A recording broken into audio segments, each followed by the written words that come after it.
Hi, Barry. How are you? I'm okay. How are you doing? Good. So you are tied for 8th place in the Westgate full standings, and you're Right. leading in the Westgate Gold standings. Right. Yeah, and the winner takes home all $335,000. That's insane. Yep. So how are you feeling going into the last week? Are you nervous? Yes. Yeah. I mean, what's interesting is the Westgate um, for the whole year that doesn't pay out nearly as much as with all the quarterly and 3-week, 6-week, 9-week kind of prizes they have out there.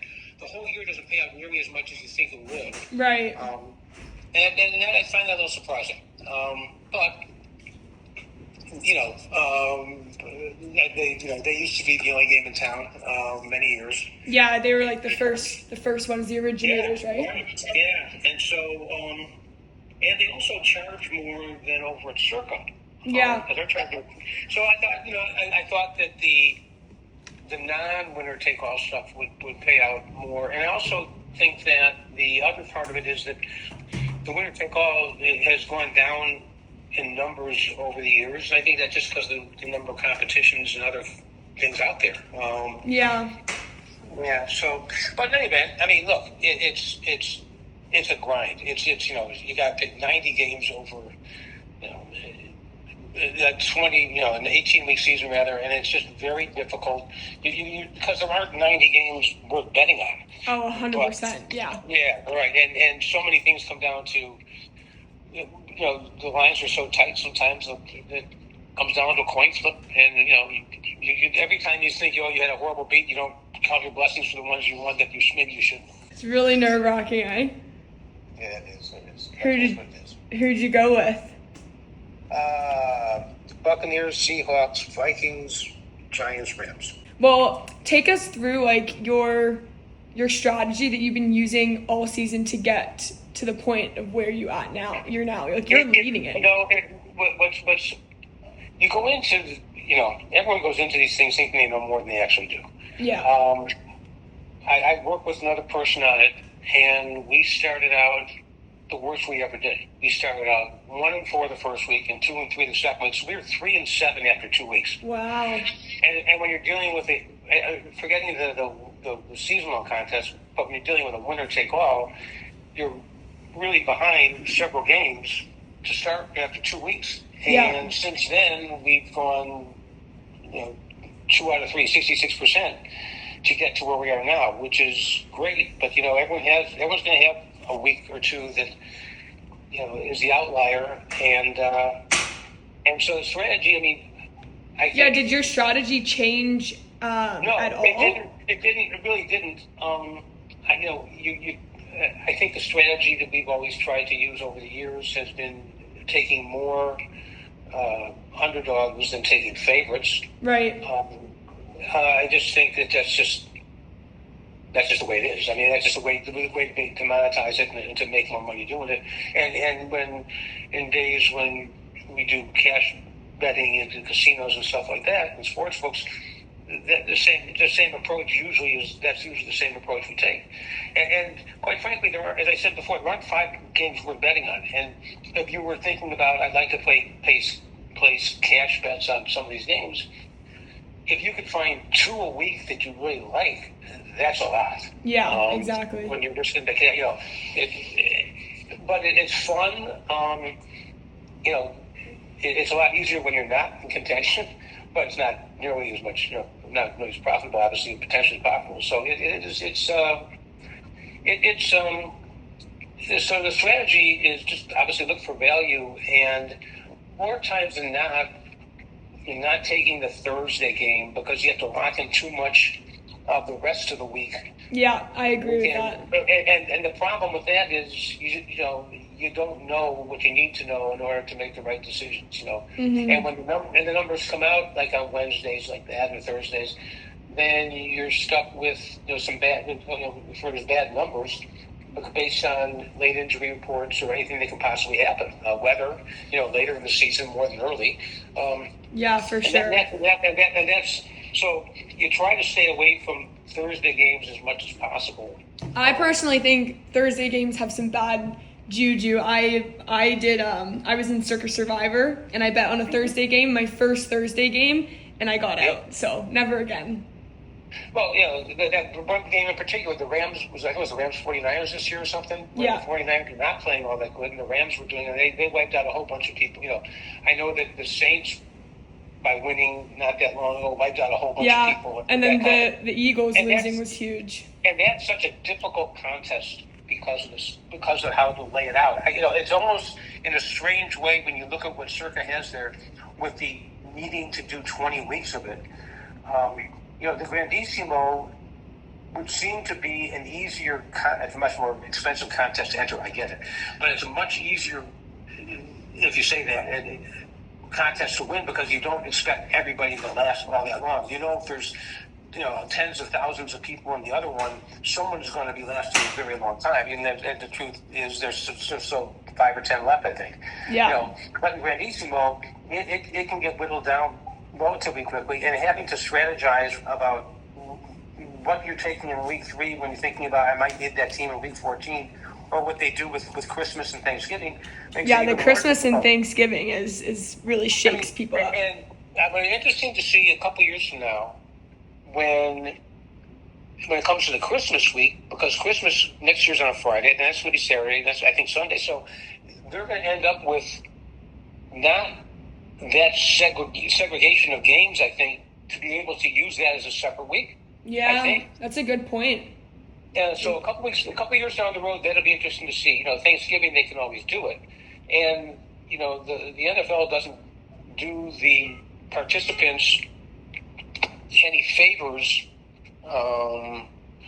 by using the same teams so often on Thanksgiving and Christmas, especially this year. So you're really, it's really a tough way to go. Yeah. So you did mention that you work with someone. I know you have multiple entries. Is it just you making the picks, or do you have a group that you're working with? There's myself and one other person primarily. Right. We've been listening to a lot of people, but it's the two of us. And so you guys started with more people at the beginning? Yeah, a little bit, but not as significantly more. We just had a few other people we would more consult with than be involved with from a financial aspect. Right. But the more you listen to people, the more confused you'll get. So I was going to say, you think that having too many other perspectives could be a bad thing? Right, because everyone's got an opinion that eventually they think, but people who gamble think they know more than they really do. And I like when I listen to a lot of the shows, especially like VEASAN and stuff like that, when all of a sudden, when they're honestly saying, the more I know, the less I realize how much I do know. It's like, it's just really, really a tough. Yeah. That's really, really how you have to look at it, and just that's it. No, exactly. Everyone's got a story as to why they deserved every win they got, and they got they lost games they should have won. And no, that's not true. I mean, it just can't be true. Yeah. Last one for you, Barry. Now that your picks are in today, are you going to be watching the games, or will you be too nervous? Yes.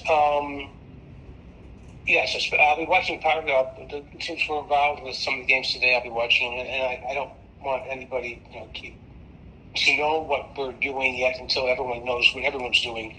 Only because the people right behind us, the way to strategize. So we've been there before too. Is do I want to take opposite of what the people in first place are, or am I trying to predict what they're going to do and go opposite, or what am I going to do? So you always, because I think last year, 2 years ago, we were like 1 or 2 positions out of the winner take all. You're trying to think, what are they going to take, and then what do we want to take, and you want to go opposite of them, because that's the only way you can win. It doesn't matter if you come in second or 8th or 20th or whatever. It's not that first, it doesn't matter. So that's one of the things that you try to figure out, or you want to try to match like 3 of the games. And then if you're like 1 game out, then you have 2 games each have, and then you try to go 2-0, and they go 1-1 and 0-2, then you win it. So right. It's a very it has to be. Sometimes you outthink yourself, and most gamblers do. Yeah. I'm an attorney by my profession, and I deal with people think way too much of what they think they know versus how the rest of the world perceives it and the troubles that they're in. That's why they call me, that kind of situation. Yeah, So, exactly. It's like, you overthink the room a lot. Yeah. And it is what it is. I mean, even me, I came into it playing Survivor with no knowledge at all, and I made it pretty far. Made it to Thanksgiving week, so you could, you could say that. I mean, I was completely naive going into it, but I do think that helped me a little bit. Yeah, and I think and next year we didn't do Survivor. We haven't done Survivor, but we're going to do it next year. Yeah. But the problem, like I said before, the problem is you've got to plan out so much that I like this one particular game this week, but I can't think of a game in week 11 that I might want to use that team then. And when you have to pick 20 different teams, you only have 12 you can't use. Yeah. And which 12 you don't want to use over the course of a year, obviously, changes. But like, for example, the game the other day where the Giants were playing, I think it was the Raiders, and both teams were on 9-game losing streaks. Yeah. And people are taking a team with a 9-game losing streak and putting the whole season on that, and it's like exactly that's what you're left with. It's yeah. And sometimes it's not what you pick; it's what you have left, and that's really. Yeah, so it does take a certain planning. A lot. For a sure. lot of it. Yeah. So how's the year going for you guys? It's good. I'm out, so I'm done. I was actually ended up trying to go for the Bobby Prize, and I soon realized that trying to pick games that you're gonna lose is just as hard. So it is. I mean, you obviously you go that route when you're forced to. But it really isn't that different. Yeah, no, it's. I realized that it's the exact same thing. I was like, I'm already losing. It can't be that hard to pick the ones that are gonna nail me. But then I ended up accidentally winning at one point. I'm like, oh, this is just hard. It is. It's crazy. Yeah, but I put all of my eggs really into Survivor. So losing with the Eagles was a big heartbreak for me. Yeah. That was when I think it was like 93% of the pool got wiped. So. Yep. Yeah. Well, that's what I mean. They've had years when the first week or two is a huge thing, and that's the end of it. The hardest, as I said, our worst week was week 1. Yeah. We were 1-4. We were 1-4 in week 1. You have all summer to figure it out. Yeah, exactly. You analyze all this stuff, and then you go 1-4 in the first week. You said, there's a lot of wasted time. You're gonna flip coins and do better. Yeah, I mean, it really is. At the end of the day, it's sports betting, and there's no guarantee. So you can come in with all these strategies. You can research, but then it could be someone that doesn't even know a thing about football. Like it's very tip for that. Oh yeah. You flip coins, or you could also just say, okay, I like the color of the uniform. Exactly. Well, thank you so much for your time, Barry. Really appreciate it. It's my pleasure. Really appreciate all your assistance. Yeah, of course. And hopefully we'll have something to talk about after tomorrow. I know. I wish you all the best of luck. This is really exciting. It is. Thank you so much. Okay, talk soon. Bye-bye.